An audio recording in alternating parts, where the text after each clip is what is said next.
ये आकाशवाणी का ग्वालियर केंद्र है। लीजिए अब सुनिए कोविड-19 पर जागरूकता का विशेष कार्यक्रम मन में है विश्वास।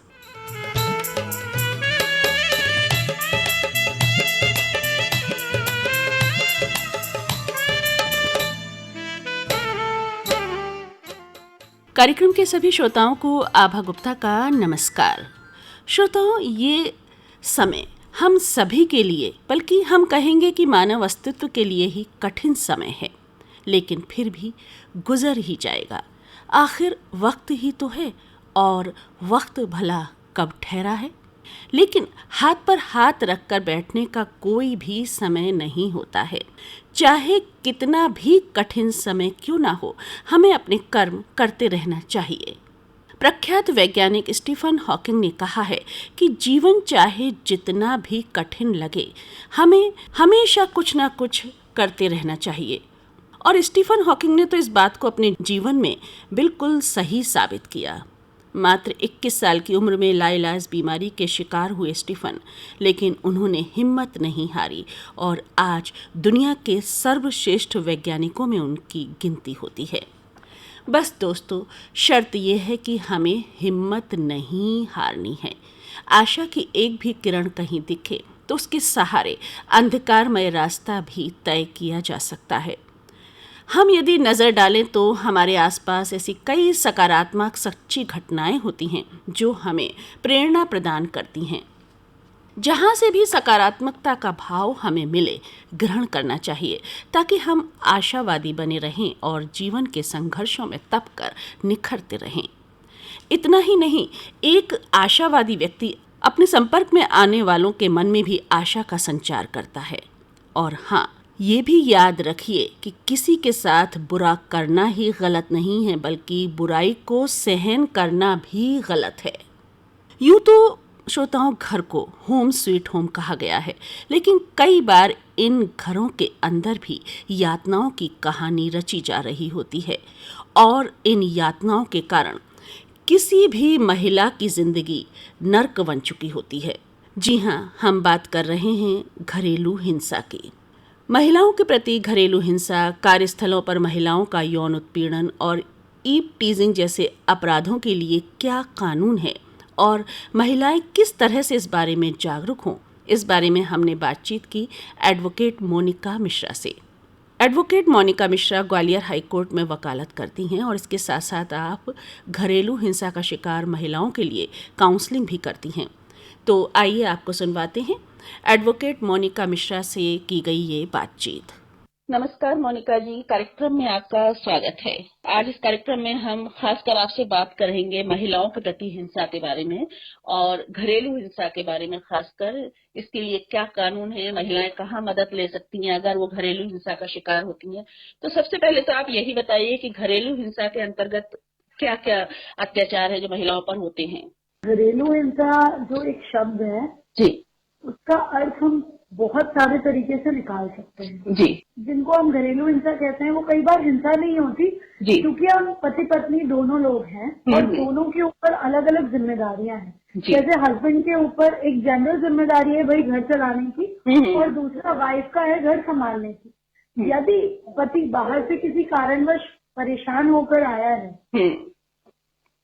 तो अगर वो अपनी वाइफ से कभी किसी झुंझलाहट में कोई बात करते तो वो घरेलू हिंसा नहीं है। इनफैक्ट हमको समझना चाहिए कि क्योंकि हम बराबर के हिस्सेदार हैं इस जिंदगी के सफर, हम कभी कभी अपनी सोच और सामंजस्य व्यवस्था को ठीक रख सकते हैं। लेकिन यदि यही बात हर रोज हो, रोजमर्रा की जिंदगी में हो, तो ये घरेलू हिंसा का रूप ले लेती है। जी गलत तरीके से बात करना, खाने को फेंक देना, हर समय बुरा बोलना, किसी काम को अप्रिशिएट नहीं करना भी एक घरेलू हिंसा है। लेकिन हमारा जो एक माइंडसेट है, लड़कियां अपने घर में बताती हैं, तो पेरेंट्स का ये कहना है भाई ये क्या बड़ी बात है, ये जो बड़ी बात है ना, आई थिंक ये घरेलू हिंसा है।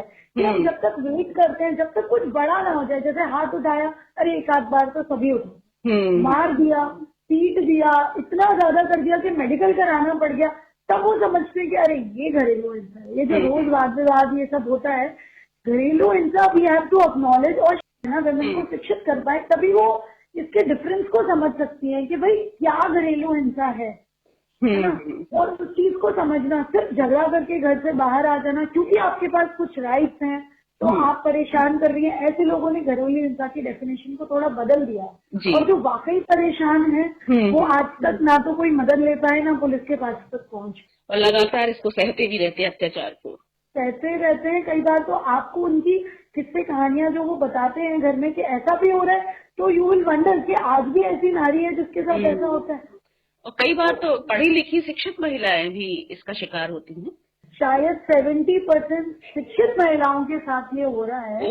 और उसका लेवल एक ऐसा होता है जिसको डिफाइन नहीं किया जा सकता, क्योंकि वर्किंग भी है तो उसके ऊपर एक बाहर का प्रेशर भी है, प्लस जेंडर इनइक्वालिटी तो है ही ना। जब हम शादी के लिए लड़की देखने जाते हैं, you feel very good about it कि भाई लड़की बैंक में मैनेजर है या फिर एडवोकेट है या कहीं अधिकारी है। लेकिन घर पर झगड़ा इसलिए नहीं होता कभी भी मैम कि उसने कोर्ट में अच्छा परफॉर्म नहीं किया, कि बैंक में अच्छा परफॉर्म नहीं किया, या अपने बिजनेस में अच्छा नहीं किया। जो झगड़े होते हैं वो इस बात से होते हैं कि वो अपनी घरेलू जिम्मेदारी को अच्छे से नहीं निभा पाए। तो जब वो आपके फाइनेंशियल में बराबर की भागीदारी है तो आप भी घर पे कभी उसको माफ कर सकते हैं। अगर हाथ नहीं बता सकते तो आप उसको माफी दे सकते हैं कि भाई इतनी सारी, तो हमें कहीं पे उसका रिलैक्सेशन दे देना चाहिए जी। तो इस कारण जो शिक्षित महिलाएं हैं वो दूसरी तरीके से घरेलू हिंसा के शिकार होती जा रही हैं। जी बिल्कुल। तो इसके लिए जो कानून है उसके बारे में थोड़ा सा बताइए कि क्या कानून है इसके लिए, कहाँ मदद ले सकती हैं, और अगर वो कहीं हिचकती हैं तो किस तरह से कुछ संस्थाएं या कुछ महिलाएं उनकी मदद कर सकती हैं। सबसे पहले तो जरूरी है कि शिक्षा, कि अगर वो प्रॉपर एजुकेशन नहीं है तो मुझे ऐसा लगता है कि हमें टाइम पर और रेगुलर लीगल एड कैंप्स लगाने चाहिए, लीगल एजुकेशन बताना चाहिए जी। क्योंकि ma'am I would be very upset to share this कि मेरे पास एक क्लाइंट आई है जो बीकॉम एजुकेटेड हैं। उन्होंने अपने हस्बैंड की दूसरी शादी करा दी क्योंकि हस्बैंड ने कहा कि आप कंसीव नहीं कर सकती तो ये मेरा अधिकार है कि मैं आपसे डिवोर्स ले लूं। तो वुमेन को पता नहीं था कि ऐसा भी होता है एंड उसने अपने ही हस्बैंड की दूसरी शादी करा दी ताकि वो उसको तलाक ना दे। तो ऐसी कुछ चीजें हैं जो वुमेन के नॉलेज में बिल्कुल भी नहीं है। और मदद बात है मैम, इतने सारे कानून हैं वुमेन के लिए, लेकिन कानून को अवेल करना भी एक स्ट्रगल है। एक तो पुलिस तक जाना, जिसमें क्या होता है पुलिस वालों की भी गलती नहीं है मैम, उनके पास 50 जमीन आती हैं तो उनको खुद से ही इस बात का मंथन करना पड़ता है कि कौन सच बोल रहा है कौन झूठ बोल रहा है। इतना इम्बैलेंस हो गया है ये स्ट्रक्चर कि 50% ऐसी वुमेन है जिनको अधकचरी एजुकेशन है और वो उसके कारण बोलती है कि अच्छा तुमने मेरे पे हाथ उठाया, चलो मैं तुम्हारे पूरे खानदान को जेल करा दूंगी। एक तो उस तरीके की वुमेन है, एक वो वुमेन है जो शर्म के बारे में नहीं जा पा रही है पुलिस स्टेशन, एक जिसको अपने अधिकार ही नहीं पता या बहुत डर जाती है। वो थोड़ी सी अगर हमको नॉलेज है, थोड़ी हिम्मत है, थोड़े जाकर हम शेयर करें और थोड़ा आपको कहीं साथ मिल जाए जो आपकी बात को सुन सके समझ सके, कोई पुलिस वाले हों और ऐसी बहुत सारी एजेंसीज हैं, फ्री लीगल एड है मैम, एडवोकेट्स हैं जो पुलिस स्टेशन आपके साथ अकम्पनी कर पाए आपको, ऐसी कुछ चीजें हैं तो विमेन बहुत कुछ कर सकती है मैम। और रही बात सरकार की, बहुत सारे कानून ऐसे हैं मैम जो विमेन के लिए बनाए गए हैं पर जानकारी का अभाव एक बहुत बड़ा कारण है कि वो उसको अवेल नहीं कर पाते। जैसे विमेन को राइट है 0 FIR का, घटना आपके साथ कहीं भी हुई हो लेकिन आपका जो नजदीकी पुलिस स्टेशन है जहाँ सुरक्षित पहुंच आप वहाँ पे FIR करा सकती है। तो 0 FIR का जो प्रोविजन है वो पूर्ण तरह से सुरक्षित है और विमेन को उतना डर भी नहीं होता कि भाई ससुराल कहीं और है तो मैं वहां जा नहीं सकती हूँ। और कई बार मैम ये भी कारण है कि जो लड़की के परिवार वाले हैं वो उसको सामाजिक परिस्थिति के हिसाब से दबा देते हैं कि भाई लोग क्या कहेंगे। बिल्कुल, ये हमको इससे लड़ना बहुत जरूरी है मैम। जो ससुराल वाले कर रहे हैं उससे तो मैंने एक बार लड़ लेती है पर अपने माँ बाप को कुछ नहीं कह पाती। सही बात है। और स्थिति कई बार विस्फोटक हो जाती है, या तो लड़की आत्महत्या कर लेती है या कई बार कुछ परिस्थितियों में उसकी मृत्यु भी हो जाती है। तो स्थिति विस्फोटक होने से पहले माँ बाप को भी मदद करनी चाहिए अपनी बेटी की। अगर उसके साथ कुछ अत्याचार हो रहा है तो उसके साथ खड़े होना चाहिए। अच्छा, इसके अलावा वे महिलाएं जो घरेलू हिंसा का शिकार होती हैं वो ये सोचकर कि घर टूट जाएगा, बच्चों पर इसका असर होगा, वो सहती रहती हैं। और सीधी सी बात है कि अगर आप सहते रहोगे तो अत्याचार बढ़ते रहेंगे। वो सोचती है कि जैसे ही हम कानून का दरवाजा खटखटाएंगे तो कहीं हम दोनों में सीधे डाइवोर्स ही न हो जाए या डिवोर्स ही फाइल करना पड़ेगा। तो ऐसा नहीं है, शायद पहले काउंसलिंग की जाती है ना। मैम ये तो सभी कोर्ट करते हैं और बहुत ही समझदार और बुजुर्ग व्यक्तियों को बिठाया जाता है जो काउंसलिंग करते हैं और जो दोनों पक्षों को सुनते हैं और वो भी कोशिश करते हैं कि भाई मैम एकदम से तो सब कुछ ठीक नहीं हो सकता, जो आदत है उसको सुधरने में थोड़ा टाइम मिलेगा।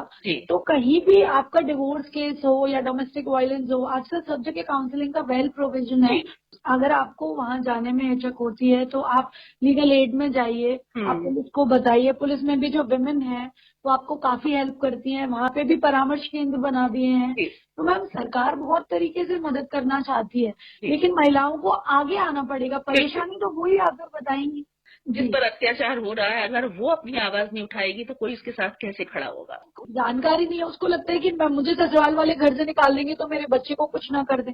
तो भाई विमेन को ये अधिकार है कि जब भी उसके साथ कोई डोमेस्टिक वायलेंस हो रहा है, गरेब हिंसा हो रही है, तो वो कोर्ट को, पुलिस को बिना बताए अपने बच्चे को सुरक्षित जगह पे लेके जा सकती है और शिकायत कर सकती है। इस बात के लिए उसको ससुराल वाले नहीं रोक सकते, उसको मेंटेनेंस मिल सकता है। कई बार महिलाओं को लगता है कि भाई मेरे परिवार वालों के पास जो था उन्होंने दहेज में दे दिया, अब मैं वापस बोझा बन जाऊंगी उन पे जाकर। उसको पता नहीं है कि उसको मेंटेनेंस की व्यवस्था है, उसको इंटरिम मेंटेनेंस की व्यवस्था है, उसके स्त्री धन पे उसका पूर्ण अधिकार है जो कि मेंटेनेंस के अलावा है। तो अगर वो सारी चीजें उसको मिल जाए तो वो ऐसे जहाँ पे घरेलू हिंसा रोजमर्रा में हो रहा है और जहाँ सुधरने का कोई चांस नहीं है, तो ऐसे घर से वो बाहर निकल के खुद भी आत्मनिर्भर होकर अपनी जिंदगी बिता सकती है। जरूरी नहीं है कि उसको अपने माँ बाप के घर जाना है। अगर माँ बाप सपोर्ट नहीं कर रहे हैं तो वो आवेदन दे सकती है जिसके अंदर उसको पुलिस प्रोटेक्शन मिल सकता है, वो अपने बच्चे को अपने पास रख सकती है। अगर उसके मायके वाले उसको नहीं रखते तो उसका जो मैट्रिमोनियल हाउस है, मतलब जो उसका ससुराल है, वहीं उनको कोई व्यवस्था करके देनी पड़ेगी। अगर वो ससुराल में नहीं रखना चाहते तो वो एक अतिरिक्त घर की व्यवस्था करके देवे अपने स्टैंडर्ड के हिसाब से। तो ये भी ससुराल वालों की जिम्मेदारी है। पुलिस प्रोटेक्शन देगी, इंटरिम मेंटेनेंस मिलेगा, वर्चुअल कंप्लेंट्स कर सकती हैं वुमेन। यदि वो पुलिस स्टेशन तक जाने की हिम्मत नहीं है तो वो एक लेटर लिख के रजिस्टर्ड पोस्ट से पुलिस स्टेशन भेज सकती हैं। आजकल महिलाओं के खिलाफ जो है साइबर अपराध भी बढ़ रहे हैं, तो उस बारे में भी थोड़ा सा बताइए कि किस तरह से जागरूक हो महिलाएं और चुप न बैठें। ऐसे बहुत सारे अधिकार हैं वुमेन को। वुमेन को पता होना चाहिए कि उनके पास स्टॉकिंग, मतलब ये जो लड़के पीछा कर रहे हैं या उनकी कोई फोटोग्राफ की धमकी देते हैं, जैसे लड़की या लड़के की कोई दोस्ती हो गई और कोई ऐसा फोटोग्राफ है तो लड़की और लड़के की जानकारी में और लड़का बोलता है कि मैं इसको पब्लिक कर दूंगा, तो दैट इज एन ऑफेंस। तो उसके लिए मदद का कानून है, पर उसके लिए उसको उसकी जानकारी होना बहुत जरूरी है। पहले तो हम सब सतर्क रहें कि आज जो मैं अपने घर पे बैठ के आपसे बात कर रही हूँ और स्मार्टफोन यूज कर रही हूँ या मैं 24 घंटे क्या कर रही हूँ मैम, कोई भी गूगल पे फाइंड आउट कर सकता है। तो आपकी जितनी लाइफ इजी हो चुकी है उतनी ही पब्लिक हो चुकी है। बिल्कुल। आपके बैंक अकाउंट, आप कहाँ जा रहे हैं, आपका मोबिलाइजेशन, आपके साथ क्या हो रहा है, ma'am everything is in public Zener. तो आप अगर स्मार्टफोन ले रहे हैं तो पहले आप उसकी जानकारी करें। कोई मित्र बना रहे हैं तो अपनी कोई भी डेटा या अपनी कोई सीक्रेट बात या सीक्रेट पिक्चर या सीक्रेट वीडियो, जब तक आप उसे जानते नहीं है आप उसके साथ शेयर ना करें। तो साइबर क्राइम को रोकने के मैम बहुत सारे तरीके हैं, लेकिन उसके लिए भी we should be acknowledged and we should be aware कि जो चीज हम फोन में डाल रहे हैं it is going to be public. वो उसको कोई भी एक्सेस कर सकता है आपके पासवर्ड्स को हैक करके। तो हमें रीड करना चाहिए। अगर हम कोई भी एप्लीकेशन डाउनलोड करते हैं हम बस क्विकली अग्री कर देते हैं। जैसे ही हम अग्री करते हैं वो फोन को एक्सेस करके आपका पूरा डेटा कहीं से भी ले सकते हैं। तो ये सारी जानकारियां, नॉलेज होना बहुत जरूरी है। और अगर किसी के खिलाफ ऐसा साइबर अपराध होता है तो वो लड़की या महिला क्या करे? मैम अगर साइबर अपराध होता है, अगर आप पुलिस स्टेशन जा सकते हैं तो आप जाइए। अगर आप जाने में असमर्थ हैं तो आप ईमेल लिखिए। आजकल बहुत सारे मैम अपने पुलिस में ऑफिसर्स हैं जिन्होंने लोगों की आगे आके मदद की है, तो आप एक ईमेल लिख दीजिए। अगर आप इतने नॉलेज है तो I am sure you can email. Facebook का आप जैसे यूज कर सकते हैं तो आपके आड़े वक्त में भी वो आपके काम आ सकती है। कई महिलाएं जिनके घर वाले उनको फोन नहीं देते, वो फेसबुक मैसेंजर से अपने पेरेंट्स को बता सकते हैं कि मुझको हाउस अरेस्ट कर दिया है या मुझे मार पीट रहे हैं। तो आप उसका यूज करना भी सीखिए। और दूसरी बात आप ये भी समझिए कि कहाँ तक ये आपको घातक हो सकता है, तो आप दुष्परिणाम से भी बच के रहें। कि आपके घर दूध वाला आता है या राशन वाला आता है, आप उनका नंबर लेके रखिए, इन्फॉर्म करिए। आप पुलिस स्टेशन जा सकते हैं, आप महिला थाना पड़ाव जा सकते हैं। अच्छा, अभी ये कोविड-19 का संक्रमण काल चल रहा है, बीच में कई महीने का लॉकडाउन भी रहा, तो ऐसे में घरों में पति पत्नी के झगड़े बढ़े तो क्या अलगाव की नौबत भी आई? आपका अनुभव क्या कह रहा है इस बीच? मैम, मेरा अनुभव ये कह रहा है कि जहाँ पर पति पत्नी थोड़े भी समझदार हैं तो उन्होंने इस समय का बहुत अच्छे से उपयोग किया है। और आई थिंक बहुत सारे ऐसे हस्बैंड वाइफ भी हैं जिन्होंने कभी इतना टाइम साथ में नहीं बिताया। उन्होंने अपनी लाइफ को एक नया एंगल दिया, कुछ नई चीजें सीखी और सिखाई एक दूसरे को। दूसरी तरफ सारे लोगों ने अपनी नौकरियों से हाथ धो बैठे, जिसके कारण उनको घर चलाने में परेशानी आई है। तो थोड़ा महिलाओं का भी बनता था कि भाई वो अपने हस्बैंड का साथ दें, उनको समझे, अगर घर में कोई परेशानी है तो उससे मिलके जूझे, ना कि आप कलेश और उसकी स्थिति पैदा करें। कुछ हस्बैंड्स ने क्या किया है कि उस तनाव से लड़ने की बजाय वो अपने वाइफ पे हावी हो गए, घरेलू हिंसा करना शुरू कर दिया। और कुछ लोगों ने मैम इसका फायदा भी उठाया, जो क्रिमिनल माइंड्स के, उनको लगा कि अरे पुलिस वाले तो एंटरटेन कर नहीं रहे हैं ज्यादा कंप्लेंट्स, लोग आसानी से कोविड के कारण भीड़ इकट्ठा नहीं कर रहे, पुलिस नहीं ज्यादा आ रही है जा रही है। जो विकृत मानसिकता के लोग हैं उन्होंने अपनी वाइफ के साथ कई सारे क्रुएलिटी की है। कईयों ने अपनी वाइफ को सामान पैक करके उनके मायके भेज दिया और बोल दिया कि तुम्हें जो करना है कर लो। इस तरह की स्थितियां भी आई। अगर हमने प्रॉपर काउंसिल नहीं किया या चैनलाइज नहीं किया लोगों की एनर्जी को पॉजिटिव वे में, वो इन सब चीजों का सामना करना पड़े। बिल्कुल सही बात है। तो आजकल महिलाएं घर से बाहर निकलकर नौकरी भी कर रही हैं, चाहे वो सरकारी कार्यालय हो, प्राइवेट कार्यालय हो, कई जगह वो शिफ्ट ड्यूटीज भी करती हैं। हालांकि पुरुष बहुत साथ देते हैं महिलाओं का और सहकर्मी बहुत अच्छी तरह से पेश आते हैं, लेकिन फिर भी कहीं कहीं कुछ स्थानों पर जैसे अगर महिलाओं के खिलाफ बदतमीजी होती है, बुरा व्यवहार होता है या यौन उत्पीड़न का कोई मामला देखने में आता है, तो उसके लिए क्या कानून है और क्या सजा का प्रावधान है? वुमेन को पूरा राइट है कि अपनी वर्क प्लेस पे उसके साथ कोई हैरेसमेंट ना हो, इसके अगेंस्ट कानून है। उसको इक्वालिटी का दर्जा मिले, इक्वल पे मिले, डिग्निटी से रहने काम करने का पूरा अधिकार है। अगर कोई आपके साथ ऐसा होता है तो आजकल तो मैम जो भी बड़ी बड़ी कंपनीज हैं या लघु उद्योग भी हैं, वहाँ पे भी उन्होंने एक वुमेन सेल बना दिया है। इवन पुलिस स्टेशन ने बना दिए कि भाई आप अपनी बात सबके सामने नहीं कह सकते तो भाई एक वुमेन सेल बना दिया हर ऑफिस कि जितने भी महिला वर्कर्स हैं वो जाके अपनी कंप्लेंट को रजिस्टर कर सकते हैं। वहाँ पे पहले इंटर डिपार्टमेंटल उनकी इंक्वायरी होती है कि भाई ऑफिस के ऑफिस में बात सुलझ जाए या जैसा भी उनका हैरेसमेंट हो रहा है वो रोक दिया जाए। जो भी अपराधी है उसको मान लो आईपीसी के हिसाब से नहीं तो एक सोशल सजा मिल जाए और वो चीज वहीं पे रुक जाए। अगर वो वहाँ पे नहीं रुकती है तो you can anyways go to police station and you can get it registered. फिर वो चीज थोड़ा एक बड़ा रूप ले लेती है, उसके लिए आपको थोड़ा संघर्ष करना पड़ता है जी। मगर प्रोविजन हर जगह ऐसा कहीं नहीं है कि आपको कहीं सहन करना है। और मैम जो महिला घर के बाहर काम करने जा रही है, मुझे लगता है कि उस पूरी ड्यूटी है ये उसकी खुद की भी। जब हम अपनी जिम्मेदारी खुद पे नहीं लेंगे तो हम समाज के ऊपर उसका बोझा नहीं डाल सकते। तो आपको जानकारी होनी चाहिए कि जब आप घर से बाहर निकल रहे हैं तो आपको राइट है, डिग्निटी का राइट है अगेंस्ट हैरेसमेंट, मॉलेस्टेशन। अगर आपको साथ कोई बुरी तरह देख रहा है तब भी कानून बना हुआ है मैम। बिल्कुल। तो अगर आप उसको अवेल नहीं कर सकते तो ये आपकी परेशानी है जी, कानून की नहीं। जी बिल्कुल। अच्छी बात यह है कि अब महिलाएं थोड़ा सचेत हो रही हैं, जागरूक हो रही हैं और पुलिस थाने भी पहुंच रही हैं, कोर्ट का दरवाजा भी खटखटा रही हैं, यानी कानून की मदद भी ले रही हैं। लेकिन फिर भी आप एक एडवोकेट होने के साथ साथ आप सामाजिक दायित्व भी निभाती हैं अपना, तो महिला पुरुषों दोनों को क्या सलाह देना चाहेंगी? तो पहले हमें ये समझना चाहिए कि जो जेंडर इनइक्वालिटी है और कई बार हमारी भी गलती होती है। जब हम वीक हो जाते हैं तो हम बोलते हैं कि हम महिला है, जब हमें अधिकार चाहिए तो हम बोलते हैं हमको बराबर चाहिए। तो आप एक बार अपनी मानसिकता को ये डिसीजन लेने दें कि आप इक्वालिटी की तरफ जाना चाहते हैं या आप बेचारा बनना चाहते हैं। अगर आप इक्वल खुद फील करते हैं और अपने साथ 4 महिलाओं को फील कराते हैं तो जेंडर इनइक्वालिटी आपको देखने को ही नहीं मिलेगी। तो वी कैन नॉट से कि जस्ट बिकॉज हम महिला है हमारे साथ ऐसा हो रहा है, आपके साथ हो रहा है क्योंकि आपने उस चीज के लिए एक वैक्यूम क्रिएट किया अपनी लाइफ में। ठीक है, आप कोशिश तो करिए। यदि कोशिश करने के बाद भी आप हारते हैं तो आप कानून की मदद लीजिए, आप लोगों की मदद लीजिए और आपके पास बहुत सारे स्रोत हैं अगर आप अच्छा करना चाहते हैं तो। मैं एडवोकेट हूँ इसलिए मेरी सोशल रिस्पॉन्सिबिलिटी नहीं है मैम, ये तो हर माँ की सोशल रिस्पॉन्सिबिलिटी है जिसकी डॉटर है कि आप उसको इतनी सक्षम बनाएं। आप ये नहीं बोले कि आप जेंट्स से बेहतर हैं। मैं इस बात पे तो हमेशा लड़ जाती हूँ वुमेन से कि डोंट से दैट कि you are better, say we are equal, we are not better. क्योंकि उनके बिना भी समाज की आप कल्पना नहीं कर सकते। बिल्कुल। And you will never be happy. क्योंकि ये कोई प्रतिस्पर्धा नहीं चल रही है पुरुषों और महिलाओं के बीच। ये जो रेस करना जिस दिन हम छोड़ देंगे, पहली बात, शायद मेन भी हमें आके बहुत प्रमोट करेंगे। नेचुरली भगवान ने अलग अलग बनाया और दोनों को अलग अलग क्वालिटीज दी है, पर वो बैलेंस बनाया है उन्होंने नेचर में। स्त्री में दया और करुणा भगवान ने एक ऐसा इनकलकेट किया है जो मैन के अंदर नहीं आता। क्योंकि अगर वो भी दया और भावना दिखाएगा तो फिर लड़ने के लिए कौन जाएगा, आपकी सुरक्षा कौन करेगा। तो वो क्वालिटी को आप मानो, लेकिन आप ये मत बोलो कि आप बेहतर हो, आप इक्वल हो, इसके लिए लड़ो।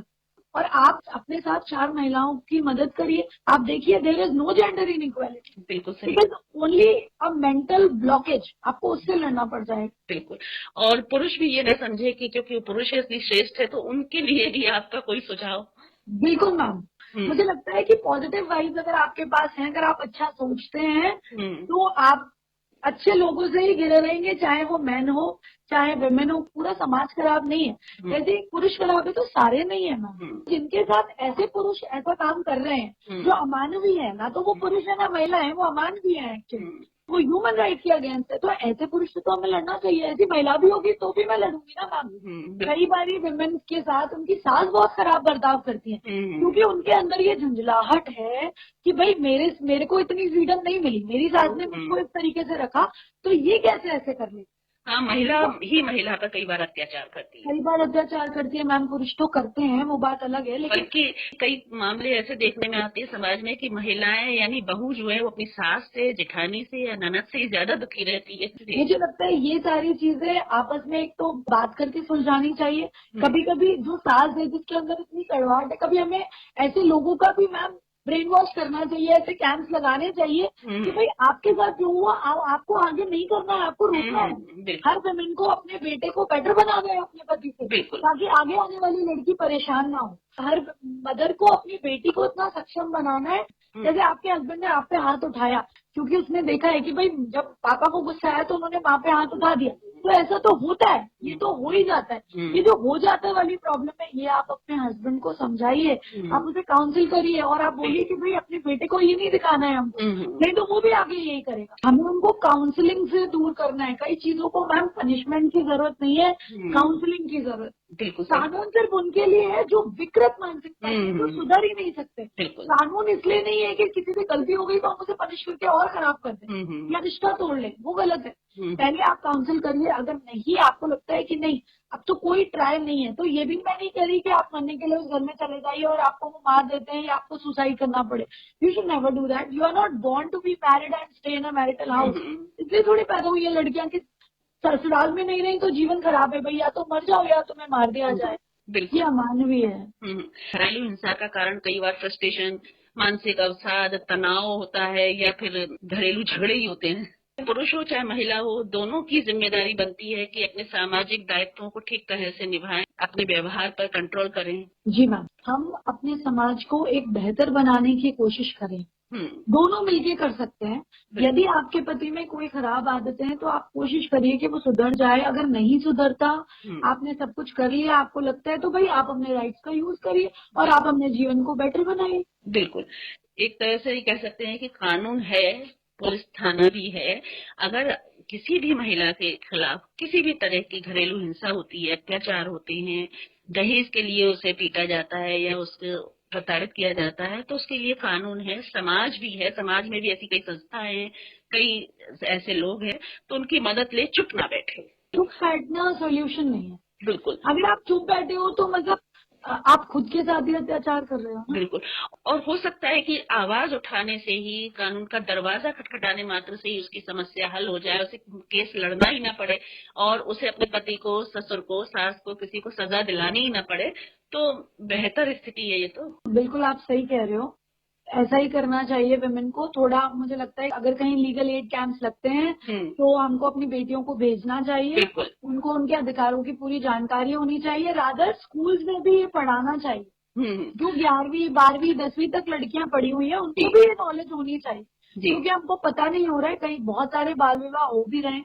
क्राइम तो मैम तब है ना जब लड़की या लड़का आके कोई शिकायत करेगा पुलिस स्टेशन में कि भाई मेरा बाल विवाह हो गया है या मेरे साथ घरेलू हिंसा हो रहा है या फेराइटल रेप हो रहा है। जी, आप अपने लिए तो खड़े होना सीखिए पहले। जी बिल्कुल। तो मोनिका जी, आपने समय निकाला, हमारे कार्यक्रम से जुड़ी और आपने महत्वपूर्ण लीगल जानकारी हमारे श्रोताओं के साथ शेयर की, इसके लिए आपका बहुत बहुत धन्यवाद।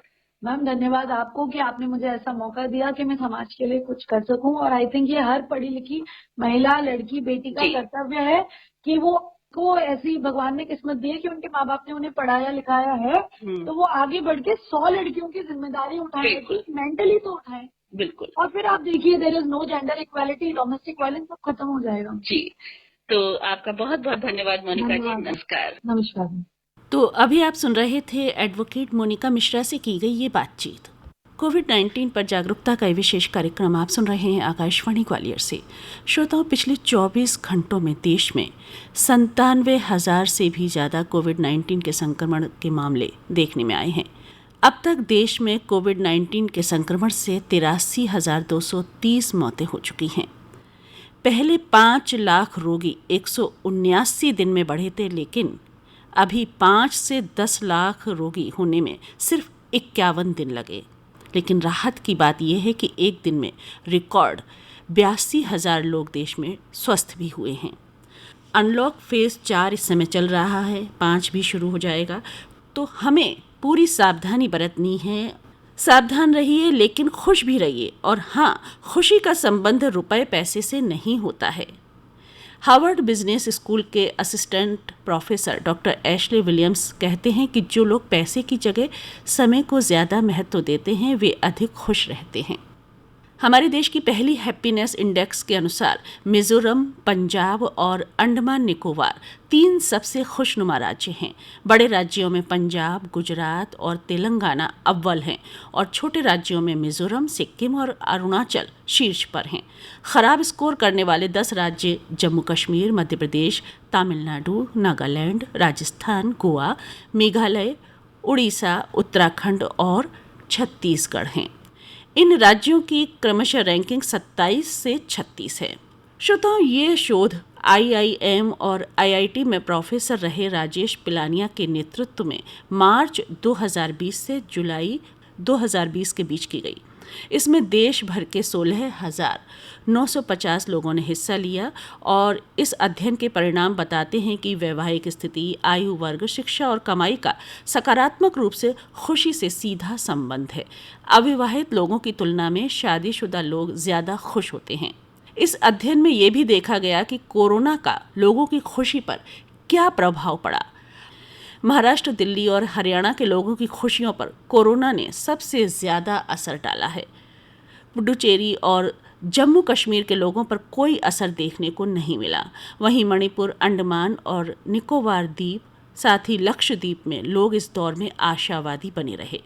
तो दोस्तों, खुश रहना अपने भीतर से होता है। खुशियाँ हमें आसपास नहीं ढूंढनी पड़ती, बल्कि मन के भीतर झांकने से ही हमें खुशी मिल जाती है।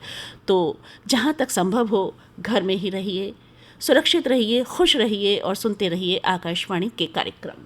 अभी अनुमति दीजिए आभा गुप्ता को। नमस्कार।